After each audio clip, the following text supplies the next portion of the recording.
Meus irmãos, boa tarde a todos.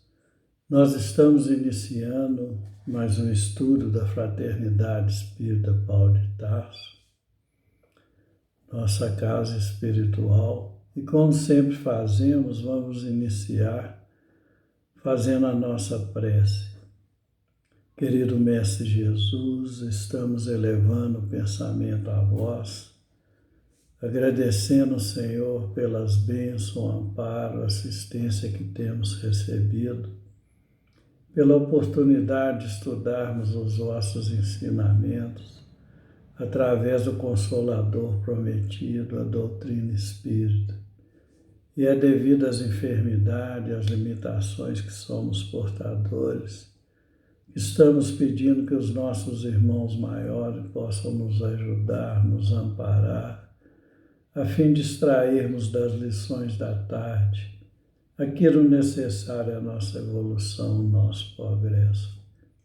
Ave Maria, cheia de graça, o Senhor é convosco. Bendita sois vós entre os anjos, bendito é o fruto do vosso ventre, nasceu Jesus. Santa Maria, Mãe de Jesus, rogai a Deus por nós, pobres pecadores, encarnados e desencarnados, hoje, agora e sempre, que assim seja. Meus irmãos, os estudos da tarde se referem ao capítulo 17 do Evangelho segundo o Espiritismo, que tem como título Sede Perfeitos.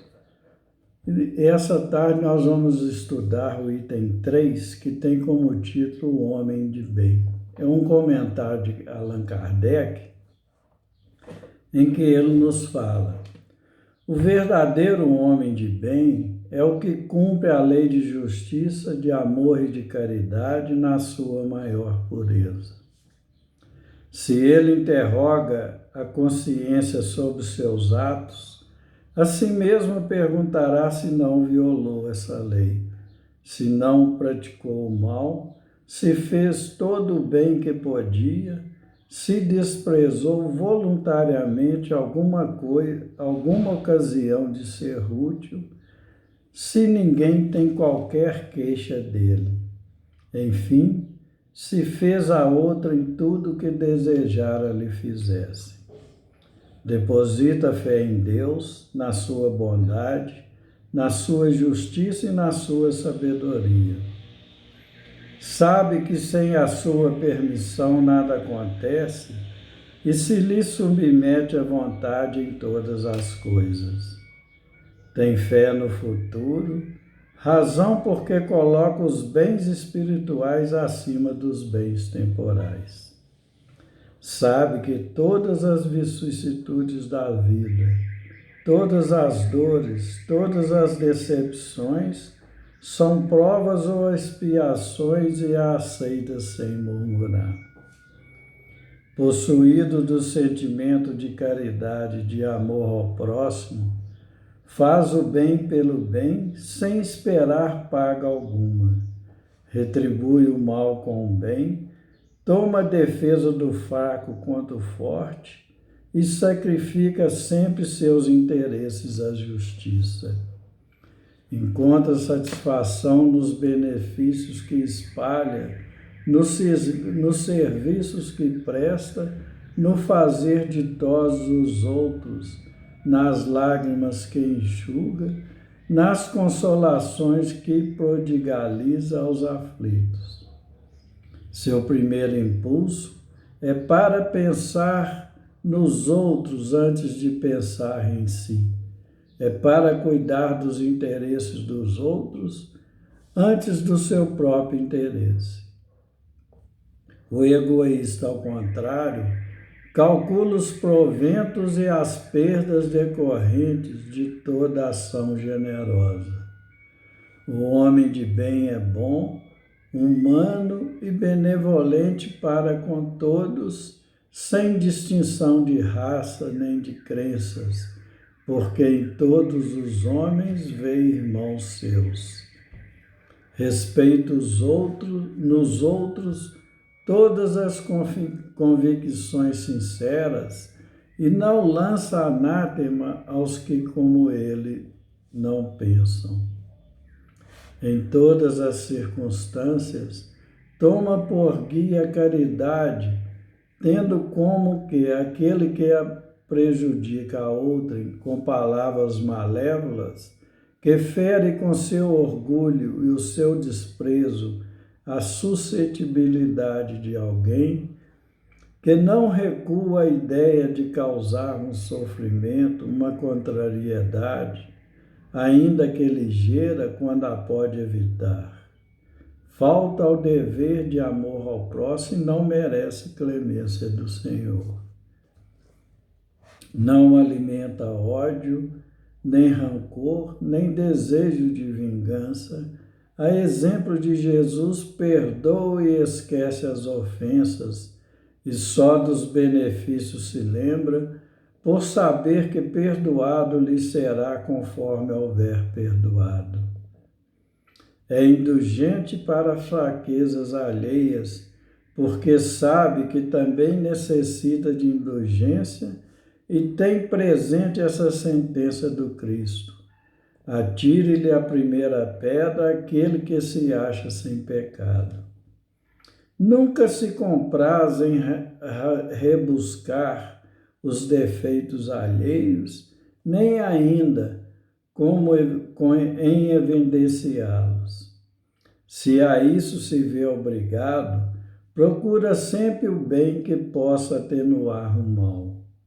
Estuda suas próprias imperfeições e trabalha incessantemente em combatê-las. Todos os esforços emprega para poder dizer no dia seguinte que alguma coisa traz de si melhor do que na véspera. Não procura dar valor ao seu espírito, nem aos seus talentos, às expensas de outrem. Aproveita ao revés todas as ocasiões de fazer ressaltar o que haja de proveitoso aos outros. Não se envaidece da sua riqueza, nem das suas vantagens pessoais, por saber que tudo que lhe foi dado pode lhe ser tirado. Usa, mas não abusa dos bens que lhe são concedidos. Sabe que é um depósito que terá de prestar contas e que o mais prejudicial emprego que lhe possa dar é o de aplicá-lo à satisfação de suas paixões. Se a ordem social colocou sob seu manto outros homens, trata-os com bondade e benevolência, porque são seus iguais perante Deus. Usa da sua autoridade para lhes levantar o moral e não para esmagar com seu orgulho. Evita tudo quanto lhes possa tornar mais penosa a posição subalterna em que se encontram. O subordinado, de sua vez, compreende os deveres da posição que ocupa e se empenha em cumpri-los consciosamente. Finalmente, o homem de bem respeita todos os direitos que aos seus semelhantes dão a lei da natureza, como quer que sejam respeitados seus. Não ficam assim enumeradas todas as qualidades que distinguem um homem de bem.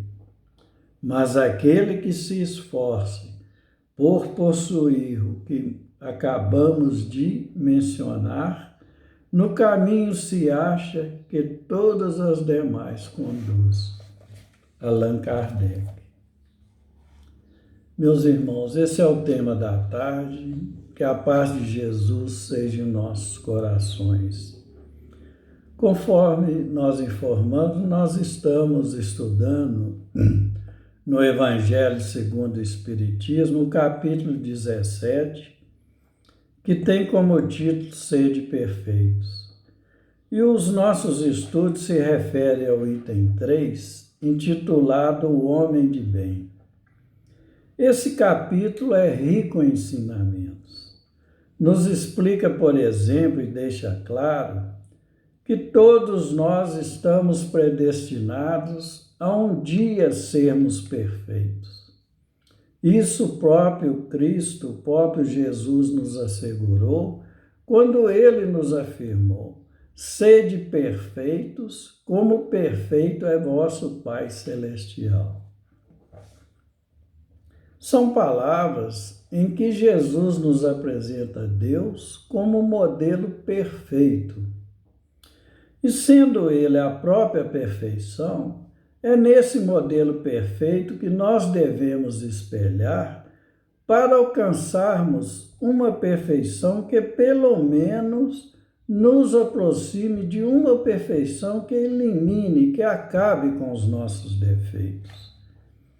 Daí a necessidade de seguirmos as orientações que chegam até nós diretamente dos planos superiores, através da doutrina espírita, visando a nossa evolução espiritual.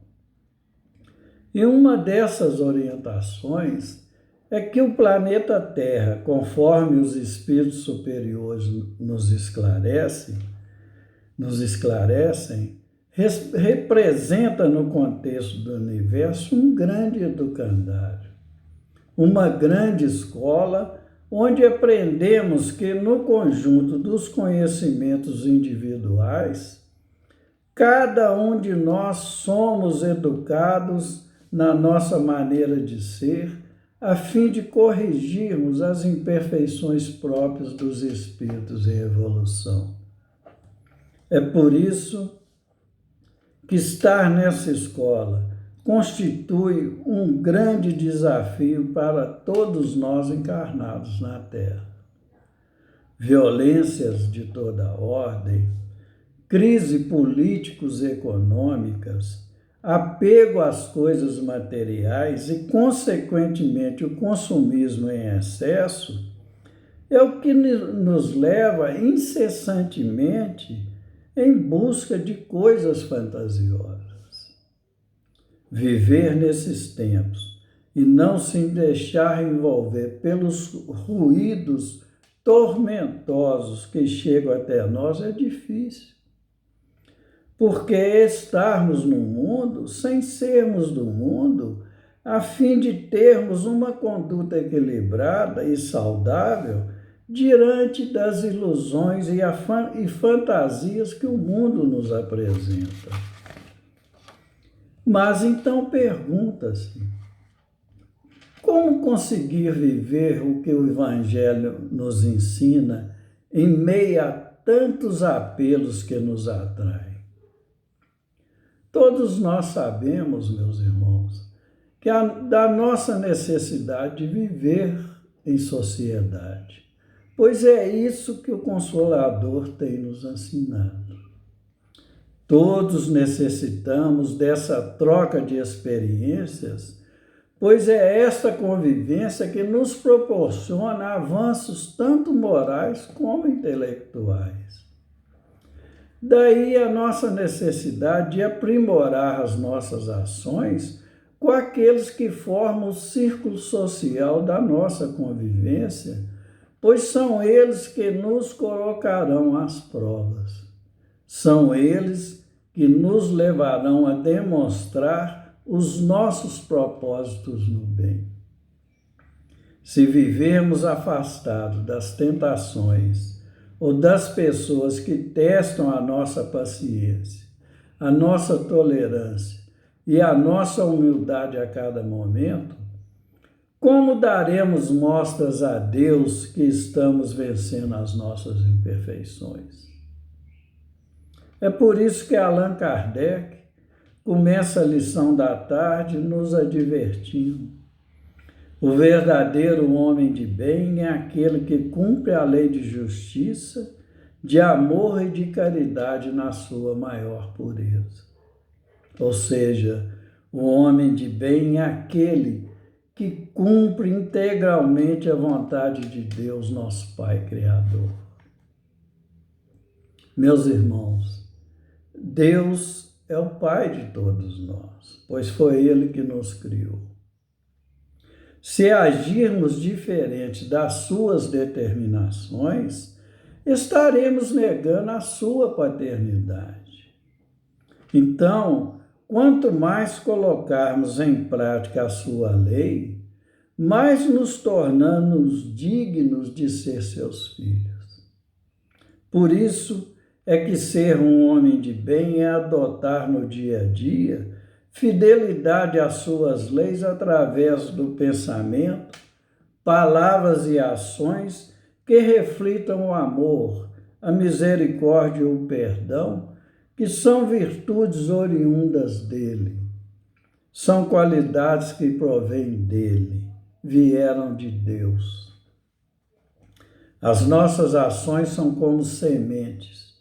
Semear no sentido amplo não é só jogar semente ao solo, é também produzir. Cada criatura recebe da própria vida um campo para lavrar e cuidar. Aqueles que fazem parte da nossa existência e convivem conosco no nosso dia a dia, nos observam a semeadura, nos observam aquilo que semeamos.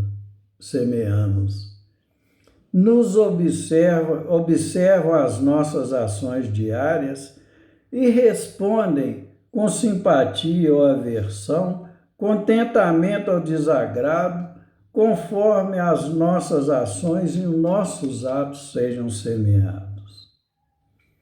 Isso em todos os setores da nossa vida como encarnados. É por isso que a justiça divina nos aconselha no sentido de fazermos sempre o bem aonde estivermos. No Livro dos Espíritos, na pergunta 642, os espíritos superiores deixam isso muito claro.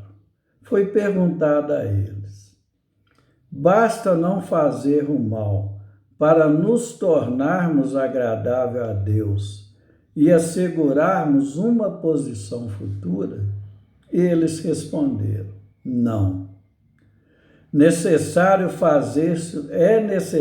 fazer-se o bem no limite de suas forças, pois cada um responde por todo o mal que houver sido feito em consequência do bem que deixou de fazer. Logo na pergunta seguinte, na pergunta 643, também foi perguntada a eles: haverá pessoas que, por sua posição, não tenham oportunidade de fazer o bem? E eles responderam: não há quem não possa fazer o bem. Só o egoísta não encontra ocasião de o praticar. Ou seja, basta estarmos convivendo com o próximo para termos oportunidade de fazer o bem. Diariamente, a vida nos oferece várias oportunidades. Sendo assim, devemos aprender com a vida a sermos mais úteis na sociedade que vivemos. Só desse jeito poderemos enriquecer o nosso caminho de evolução e progresso.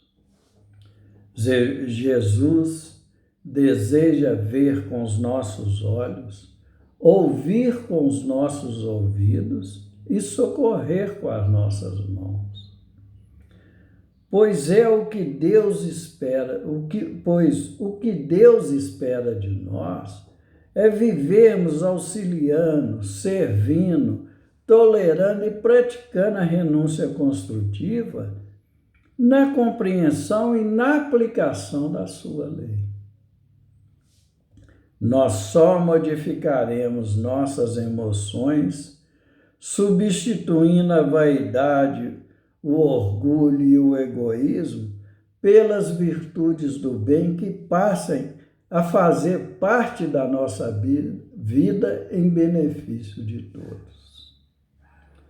ao nos recomendar: brilhe a vossa luz diante dos homens para que serem vistas, para que vejam as vossas boas obras e glorifique vosso Pai que está nos céus, Jesus nos ensina a cumprir integralmente o que Deus espera de nós. Vamos repetir para ficar bem frisado. Brilhe a vossa luz diante dos homens, para que vejam as vossas obras e glorifique o vosso Pai que está nos céus. Jesus nos faz essa advertência porque todos nós já passamos por várias encarnações e os nossos débitos do passado são grandes. Se afastarmos do convívio das outras pessoas, estaremos afastando também dos problemas e das provas que nós mesmos pedimos quando reencarnamos, e estaremos impossibilitados de resgatar os débitos que contraímos com aqueles a quem somos devedores. Se nos isolarmos da sociedade, estaremos nos isolando também dos conflitos do passado que ficam para serem resolvidos na vida atual. Então é necessário sempre nos perguntarmos: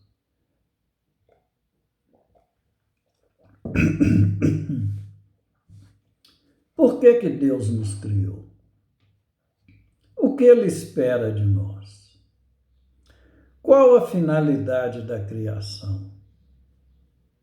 Como poderemos cooperar com Ele na obra de sua criação? O que viemos fazer no mundo? Emmanuel nos dá essa resposta no livro Encontro Marcado, na lição número 16, intitulada Deus e Nós, psicografada por Chico Xavier. Nessa lição, Emmanuel nos fala que Deus, nosso Pai Criador, fará com que a terra alcance a perfeição. Demore o tempo que for necessário, um dia ela será uma morada feliz.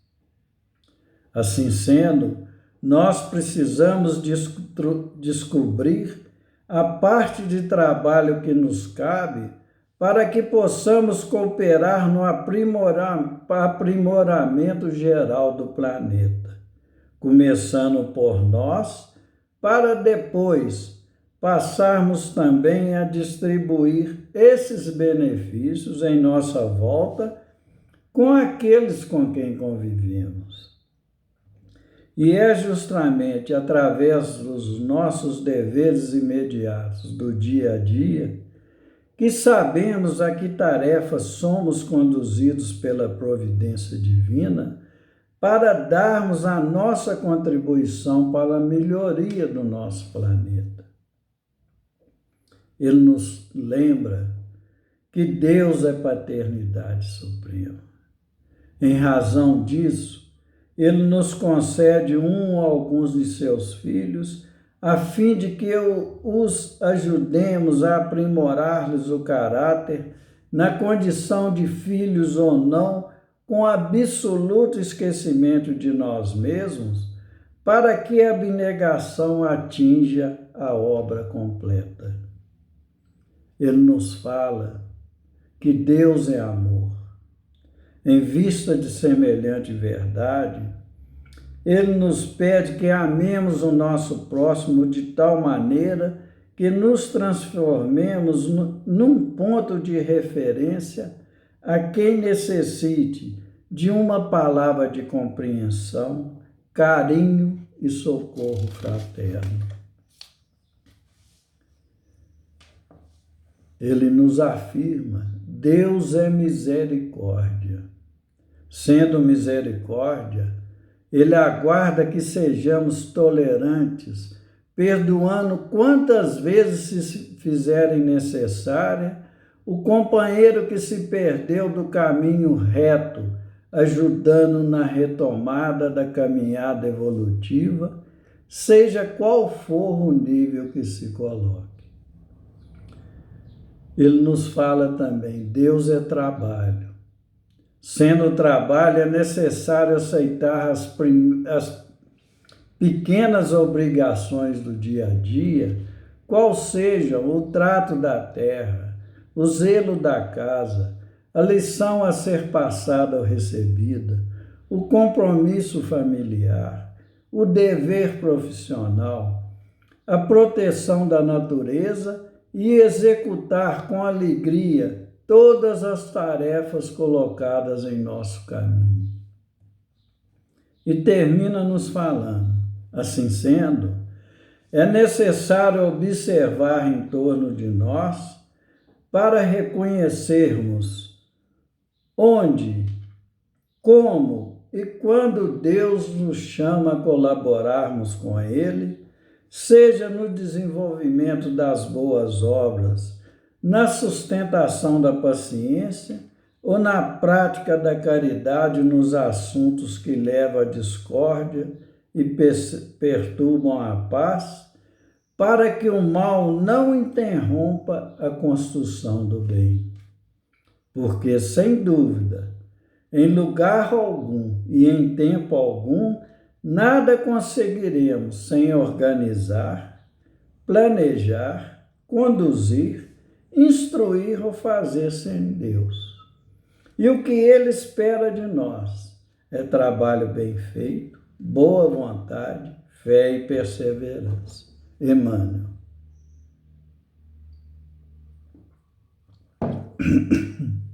Meus irmãos, um espírito superior nos fala em uma mensagem. Sede joviais, sede ditosos, mas seja a vossa jovialidade a que provém de uma consciência limpa. Seja a vossa ventura do herdeiro do céu, que conta os dias que faltam para entrar na posse de sua herança. Quando ele nos fala isso, ele deixa claro que a nossa herança é um futuro alegre e feliz pelo dever bem cumprido. Nós vimos na lição Emmanuel nos aconselhando que através dos nossos deveres imediatos do dia a dia, que sabemos a que tarefa somos conduzidos pela providência divina para darmos a nossa contribuição para a melhoria do nosso planeta. E Emmanuel deixa isso claro também no livro Fonte Viva, na lição 107, intitulada Renovemo-nos Dia a Dia. É uma psicografia também de Francisco Cândido Xavier, é a lição 107, em que Emmanuel comenta as seguintes palavras de Paulo de Tarso: transformai-vos pela renovação de vossa mente, para que proveis qual é boa, agradável e perfeita vontade de Deus. Paulo, Romanos 12, 2. E Emmanuel, comentando essas palavras de Paulo, ele nos fala que não adianta a transformação aparente da nossa personalidade na feição exterior. Mais título, mais recursos financeiros, mais possibilidades de conforto e maiores considerações sociais podem ser simples agravos de irresponsabilidade. Renovemo-nos por dentro. É preciso avançar no conhecimento superior, ainda mesmo que a marcha nos custe suor e lágrimas. Aceitar os problemas do mundo e superá-los à força do nosso trabalho e da nossa serenidade é a fórmula justa de aquisição do discernimento. Dor e sacrifício, aflição e amargura são processos de sublimação que o mundo maior nos oferece a fim de que a nossa visão espiritual seja acrescentada. Facilidades materiais costumam estagnar-nos a mente quando não sabemos vencer os perigos fascinantes das vantagens terrestres. Renovemos nossa alma dia a dia, estudando as lições do vanguardeiro do progresso e vivendo a nossa existência sob a inspiração do serviço incessante. Apliquemo-nos à construção da vida equilibrada onde estivermos, mas não nos esqueçamos de que somente pela execução dos nossos deveres na concretização do bem, alcançaremos a compreensão da vida e, com ela, o reconhecimento da perfeita vontade de Deus a nosso respeito. Emmanuel. Que Deus nos abençoe e nos ampare a todos. Passamos a palavra ao nosso irmão, que vai fazer a segunda parte dos estudos da tarde. Que Deus abençoe e ampare a todos. Fiquem com Deus, meu